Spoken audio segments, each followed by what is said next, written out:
God doesn't play by our rules. And surprisingly, when God doesn't do something the way we think he should do it, we get confused. In Mark, Jesus has done some things that has caused the people to become confused. The religious leaders are confused. Even Jesus' family is confused. Now let me just give you a little background. I told you at the beginning of our series that you would need to make a decision by the end of the series. Is Jesus who he says he is?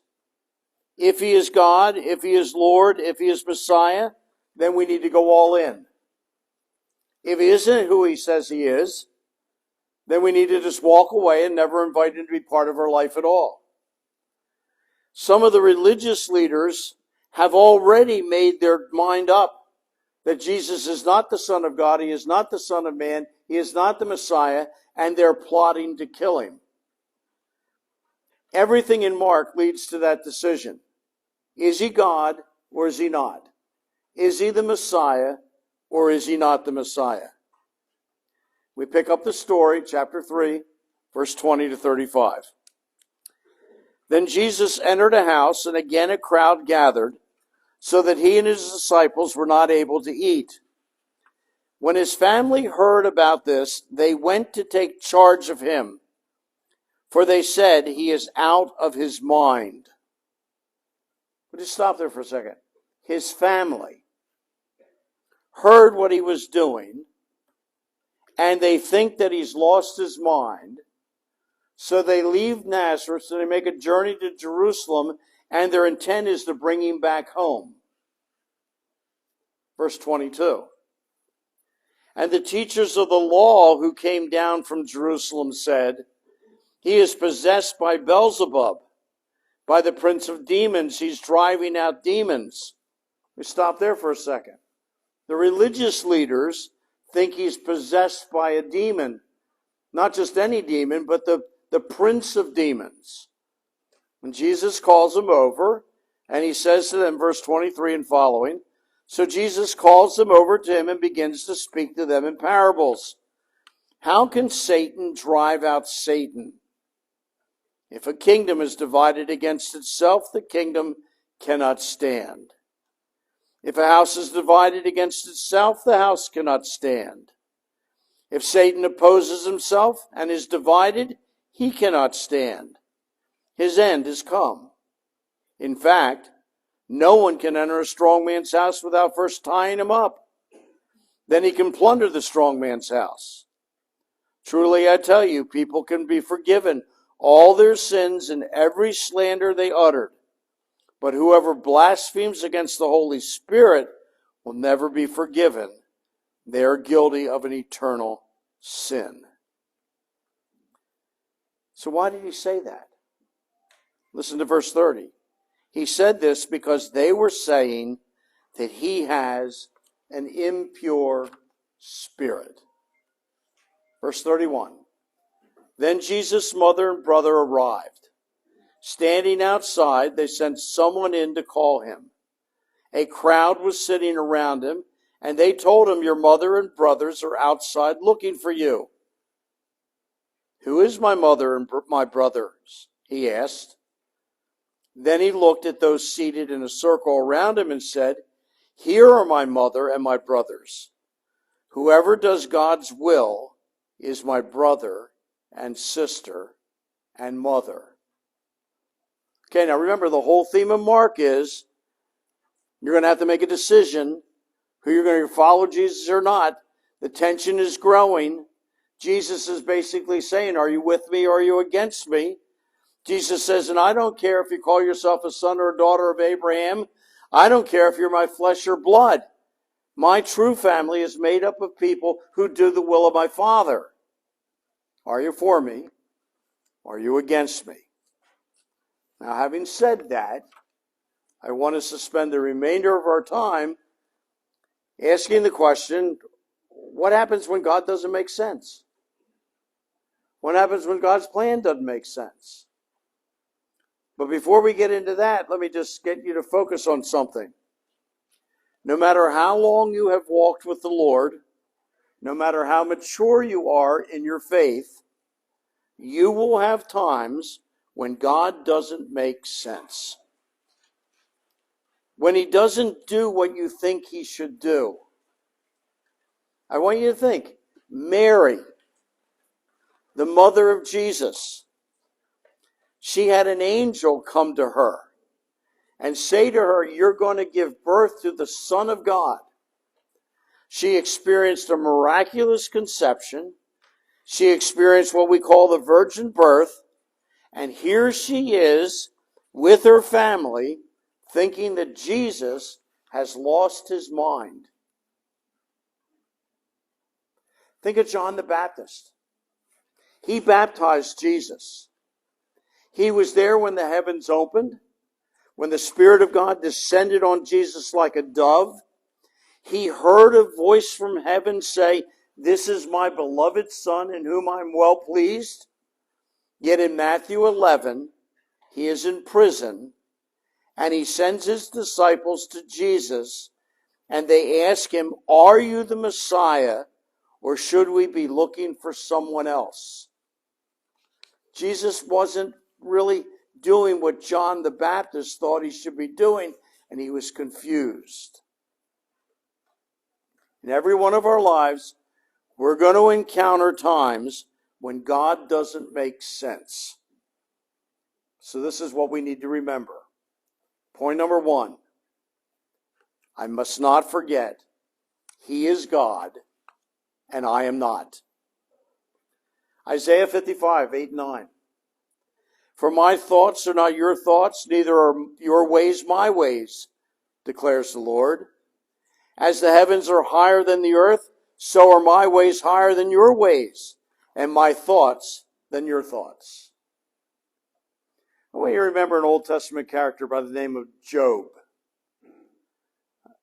Job's story is about a man who has absolutely everything, including an awesome relationship with God.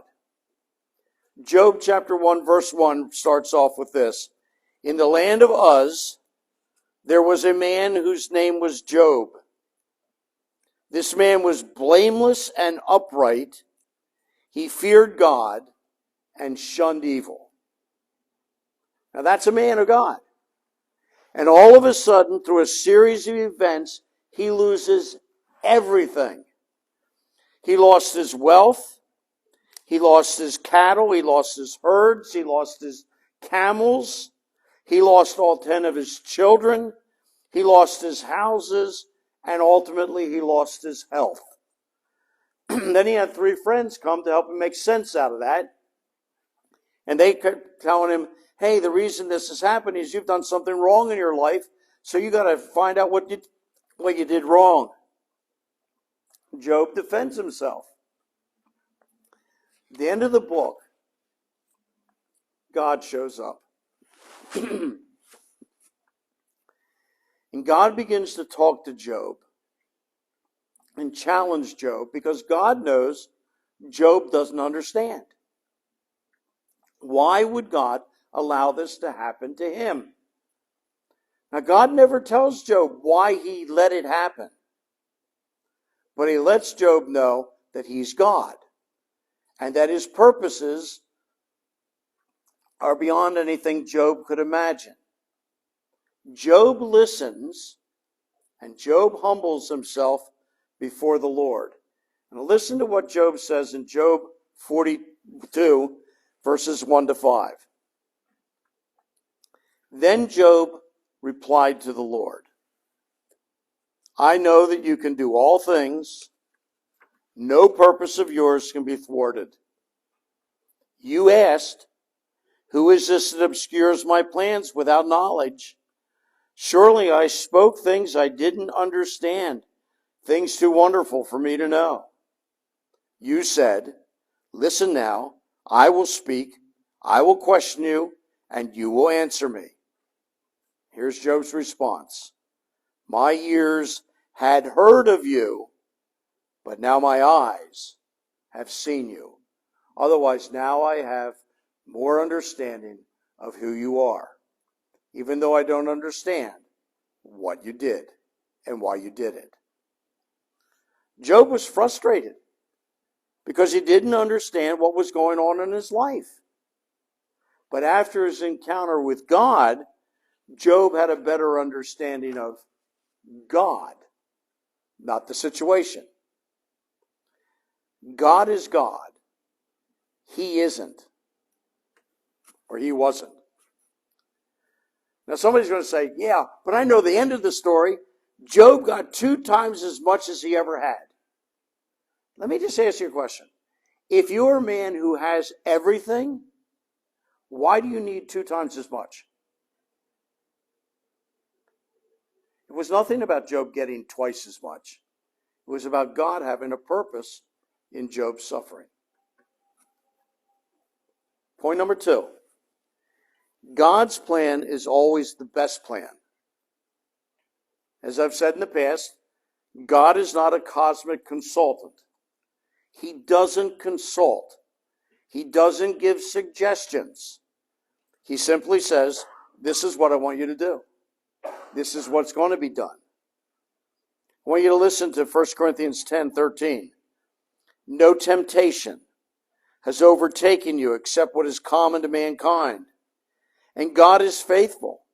He will not let you be tempted beyond what you can bear. But when you are tempted, he will also provide a way out so that you can endure it. Now, the word temptation can mean tempted to do something wrong. It also can mean trial. So there isn't a trial that you face that isn't common to man. And God will always provide a way out. No matter what trial you're going through, you will never be tried beyond your breaking point. And every trial always has a pathway of obedience for us to follow. And it is always the best pathway. Period. Proverbs 3:5-7. Trust in the Lord with all your heart, and lean not on your own understanding. Let me just stop there for a second. It's okay to think things through. It's okay to wonder and ask questions and search answers, but don't lean on your understanding. It's like taking a yardstick, a wooden yardstick, and using it to lean on. It's good for measurement, but it's not good for leaning. It snaps. Don't lean on your own understanding. In all your ways, submit to him. He will make your path straight. But verse 7 we forget about. Do not be wise in your own eyes. Fear the Lord and shun evil. We never know better than God. So when God doesn't make sense, he says to us, trust him anyway. Third point is this. Sometimes the right response will bring the wrong results. And I think this is where most of us would struggle the most. In Genesis, there's a story about a man named Joseph. Joseph goes out to find out how his brothers are doing, tending sheep, etc. And his brothers don't like him, so they decide that they're going to sell him into slavery. And Joseph is sold. He ends up in Egypt, and he's bought by a man named Potiphar, and he becomes the manager of Potiphar's house, but he's a slave to Potiphar. And he's handsome. And Potiphar's wife gets the hots for Joseph. And she grabs him and tries to get him to sleep with her. And he refuses, and he runs away. She accuses him of attempted rape, and he's thrown into prison. Now, he did the right thing, but he ended up in prison. He spends years in prison. While he's in prison, he still lives for the Lord. He still makes an impact where he's at, but he's now not free. He even helps a man by interpreting his dream. And the guy says, I'm going to help get your release when I get out of here. I'm going to tell Pharaoh about you. Well, the person gets out and he forgets immediately. And Joseph spends more years in prison. And then one day, he ends up number 2 in the empire of Egypt. Number 2 under Pharaoh. Now, Joseph didn't know that this was going to happen. He experienced one setback after the other setback after the other setback, even though he did nothing wrong. But in the end, God had a purpose for Joseph. And Joseph did not become bitter. Ultimately, Joseph is able to write and say, people meant it for evil, but God meant it for good. Now, in the end, Job, the result was good. In the end, for Joseph, the result was good. But let me tell you, or caution us, sometimes even when you're doing right and you get bad in return, you don't get good. It just stays bad. Hebrews 11. If you read the first part of Hebrews 11, it's about God's hall of faith. Men and women who exercise faith and receive blessing after blessing because of their faith. But when we get to the end of chapter 11, we read these words. There were others who were tortured, refusing to be released so that they might gain even a better resurrection. Some faced jeers and flogging, and even chains and imprisonment. They were put to death by stoning. They were sawn in two. They were killed by the sword. They went about in sheepskins and goatskins, destitute, persecuted, and mistreated. The world was not worthy of them. They wandered in deserts and mountains, living in caves and in holes in the ground. These were all commended for their faith. Listen to what it says. Yet none of them received what had been promised. Since God had planned something better for us, so that only together with us they may be made perfect. Otherwise, in this life, they never got what they were hoping they would get because God promised it. But God's promise to them wasn't about this life. It was about the next life. The point is this. It doesn't always turn out the way we think God should make it turn out in this life. But God still demands faith. Fourth thing we need to remember is this. God often takes a long time to do what we want him to do quickly. God's timetable is seldom ours. So you got to get used to it. We read the book of Acts. You can read the book of Acts in about an hour and 15 minutes. But we want to experience what they experienced right now. But it took 30 years for the church to experience what is talked about in the book of Acts. God promised a Messiah in the book of Malachi. In the book of Matthew, the Messiah comes. But there's 400 years between Malachi and Matthew. God has his own timetable.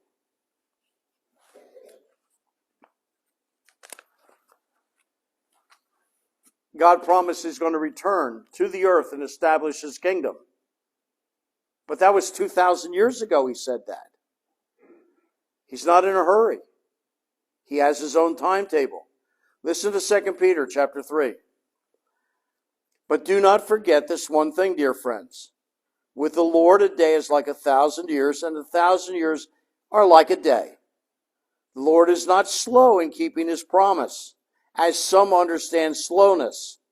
Instead, he is patient with you, not wanting anyone to perish, but everyone to come to repentance.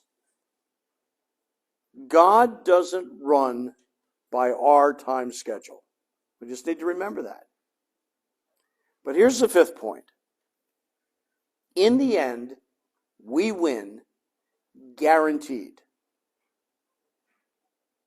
Always judge God's goodness by the cross and by eternity, not by today and by your pain.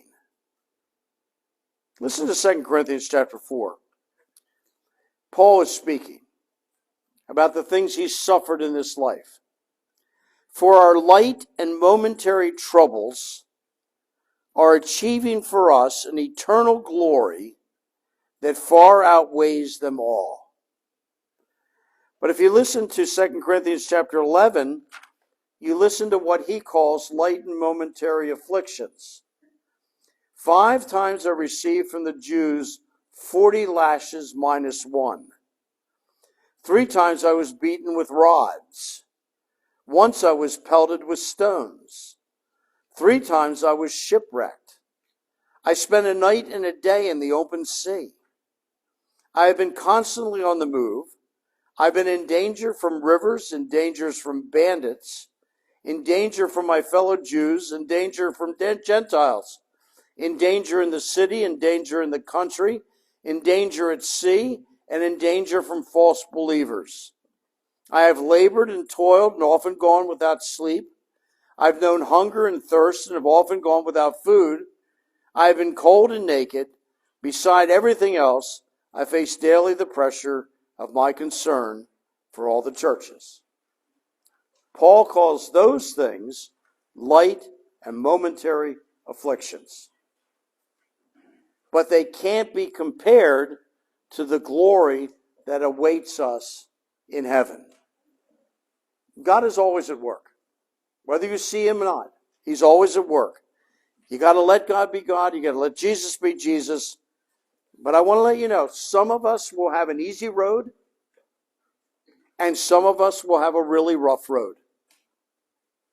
And there might be no explanation in this life as to why you went through it.